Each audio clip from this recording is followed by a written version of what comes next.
This year's iteration of the legendary Genesis series, Genesis 5, marks the beginning of yet another year of competitive Super Smash Bros. Melee, and it brings a ton of interesting storylines with it. So let's take a look at a couple of the most interesting storylines coming into this weekend's festivities. By far the biggest story coming in the Genesis 5 is if Mango and Armada will meet in Grand Finals like they have at every previous event in the Genesis series. As much as fans would love to see this storied rivalry continue on for yet another year, it does look like this will be the year that ends the streak, with this being the first Genesis ever where neither of the two players are considered number one in the world heading into the event.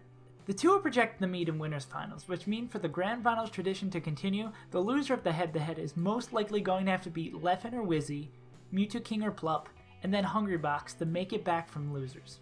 When looking at their head-to-head record from 2017, it looks likely that Mango would be the one knocked into losers, and his road ahead would be pretty rough. He's lost the last sets he's played against both Leffen and Hbox, so having to defeat either of these players while climbing back up may be a death sentence, but Mango was able to do exactly this last year, so it's not completely out of the realm of possibility.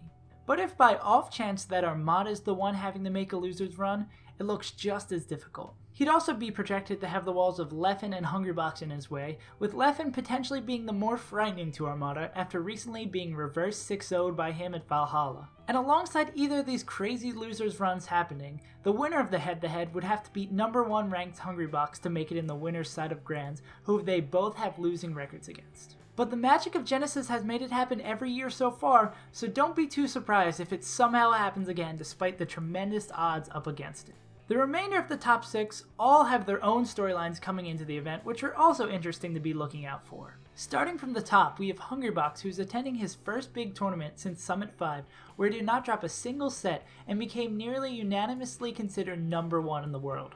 But he's only ever placed 3rd or 4th in the Genesis series, so we'll have to wait and see if this will be the year he's finally able to claim his first Genesis title and start his year-long title defense of the number 1 rank. Mewtwo King shocked the world near the end of 2017 at Canada Cup by winning his first tournament ever over Armada, which was also the first tournament in over 4 years that he's able to win while beating 2 or more gods or god slayers in attendance.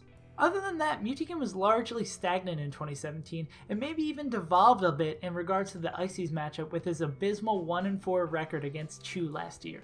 So at Genesis 5, Mewtwo King is going to be looking to repeat or surpass his 3rd place finish at last year's event and try to carry this momentum to make 2018 the year of the king.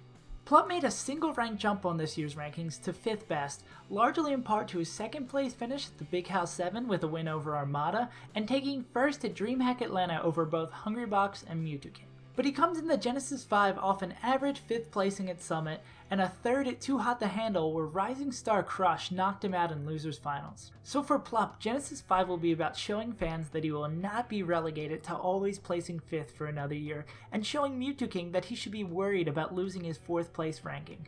And finishing off the top 6, we have Leffen, who is the most momentum coming into Genesis 5. This aforementioned momentum comes from his convincing reverse 6-0 of Armada at Valhalla, where Leffen's Fox looked the best that it's been in years. But even though Leffen has won his last sets against 3 of the top 5, the 2 that he hasn't beaten, Mewtwo King and Hbox, are both in his projected path to winners finals. So if Leffen is looking to win Genesis like he thinks he's capable of and prove that it is truly the year of Leffen, he's going to have to put on an amazing performance. Another storyline coming in the event is how the 3 players who were recently picked up by big esports organizations will perform at their first sponsored event. Lucky, who was newly acquired by Dignitas, has a tough road to make it deep into the bracket, as if he's able to win against Zain at the beginning of top 64, he's got Armada next, who is all but certainly going to knock him into losers. Projected to meet him there in losers is the newest member of the top 10, S2J, which he did have an overall winning record against in 2017, so it's far from impossible to see him take that win. After that, he'll have either Leffen or Mewtwo King standing in his way of topping his 9th place performance at Genesis 4, which will most likely be where his run will end yet again.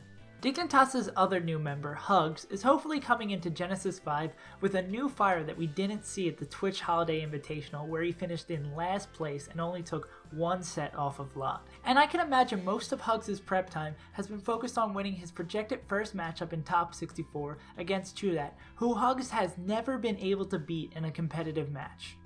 If he wins, his event will potentially be ended by 2 back-to-back Samus Dittos from Plup then Duck, but if he loses, he's got to beat Bladewise and Mike Hayes to tie his 17th placing from last year and meet up with Shroom.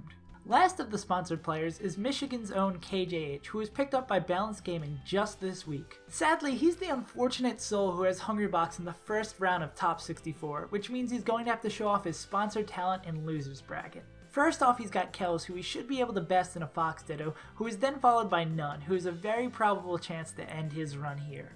But their second to last meeting at Canada Cup did go to a Game 5 last stock situation, so it for sure will be a set to watch if these two players end up meeting in bracket. And before we head into general groups of players that you should be watching out for, there's one more player with a huge amount of hype coming into the event that I want to highlight. Crush. His absolutely insane run to win the Twitch Holiday Invitational, which included wins over Shroomed, Lod, Nunn, and SFAT, finished off his 2017 with a bang, and definitely earned him a couple extra rankings on this year's Top 100. So Crush is going to be looking to prove that this kind of run isn't just a one-time thing for him. His projected path to make top 8 through winners is a near impossible one with both Mewtwo King and Leffen in his way, but both of those players have been historically prone to upsets, so he's a much better chance with that in mind. But if he's thrown into losers, Swedish, Shroomed, and then Axe also appears as a potentially viable path into top 8. So if I would have to pick one player to watch out for at Genesis 5, it would for sure be Crush, just because of how much potential he showed off at the Twitch Invitational.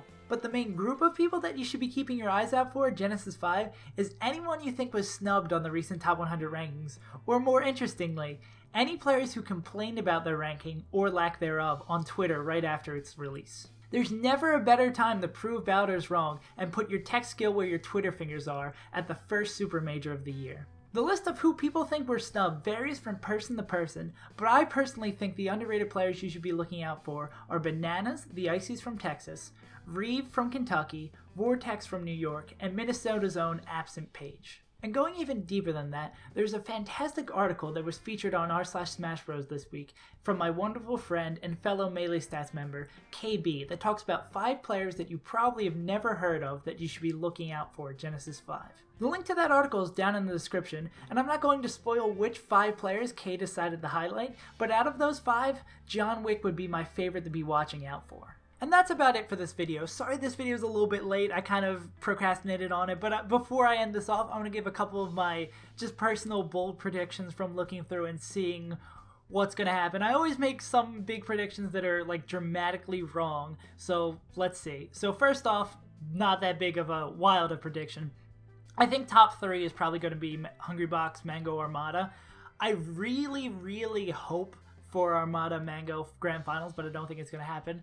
What would be wild, and I think could be possible, I don't know how much Mango said he's going to be practicing, but I don't know how much he's actually been practicing. I could very realistically see a Hungrybox Mango Grand Finals, Mango coming from losers and winning it. That would be awesome. That would be probably the coolest alternative to having a Armada Mango Grand Finals. And this next prediction is more hope than believe it's going to happen, but I think Westballs is finally going to get his act together. He's got a local-ish tournament. Just please, Westballs, don't play like garbage again. He didn't have that bad of a year as what some may have you to believe. He did have some really bad losses, but his year wasn't that bad. Westballs, please come back. We miss you. And probably my boldest prediction, I think Crush is going to make top 8. That's my one. I just want to have one out there. Bold prediction. I think if Crush plays like he did at Twitch Invitational, he's going to make top 8. That's my bold call right now. Also looking at the bracket, I think Ginger is going to make it out of top 64 in winners by upsetting Mike Hayes. No bias, even though I'm a huge Ginger fan. You can see my very inherent Falco bias coming through, especially with this. This is one of Shiz's first big tournaments, and I think Shiz is going to make a decent run as well. I don't think he's not going to get top 8. I'll say Shiz will finish 33rd. That'll be my guess, kind of just whipping up something right now. And that's about it. I'd love to hear what you think about my predictions and the rest of the video down in the comments below. And also make some of your own bold predictions so I don't feel like the only moron. Like when I predicted Westballs to do well at Big House and he got 65th. Oh boy. And if you want to harass me for being wrong with my predictions, follow me over on Twitter at SaveAsUntitled. Follow me over on Twitch to harass me over there when I'm wrong as well. And yeah, that's about it. Sorry this outro was a little bit longer and the video came out late, but you know, whatever. I've been SaveAsUntitled. I hope you guys enjoyed, and I'll see you guys next time.